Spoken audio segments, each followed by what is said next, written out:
who's the first person that comes to mind when you hear the word successful, and why is that? Successful, I would say that, I think that it's Philip Rosedale is the first person to come to mind. Philip's awesome. Do you want to tell us a little bit of so people know who Philip is? So it's interesting in that it's weird that actually when I think about that, I would pick Philip, and the reason being is that Philip. So thank you for the wine. I wonder if that's picking up the speaker. It sounds like you're like. I'm aggressively pouring, so it will be picked up by the mic.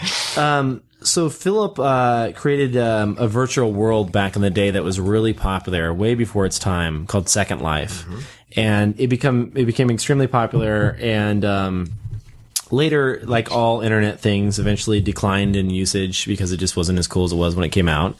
And he then went on to start a company that he tinkered around with a handful of different things. They didn't quite work out. And now he's on to his next thing called High Fidelity.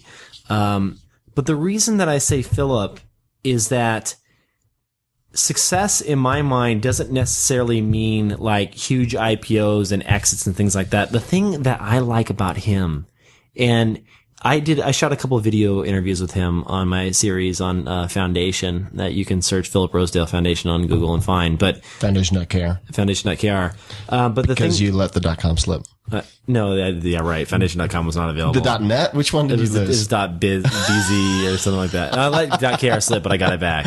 Okay. So, anyway, the thing I like about Philip is that he is such a rare person to discover. I feel like I'm lucky that I even know him because he's a big thinker. He's a crazy mad scientist. Yep. When you watch his interview, you realize that his ideas and his passion and just where his head takes things is so unique and so big picture, like bigger than you could ever dream up on your own. Like when you think of ideas, we're like, oh, wouldn't it be better if there was a better way to keep our, and it's something like super stupid that you want. Like, I feel like our ideas are like, just improvements of something that's already incremental, like pre-existing, like little problems that we have that like my toilet paper runs out. I'd like to get a notification. Like it's like dumb stuff, right? You talk to him and like you realize that like he is thinking about things like virtual economies and like currencies and using your iPhone as a miniature computer while you're sleeping that does little virtual tasks and assists people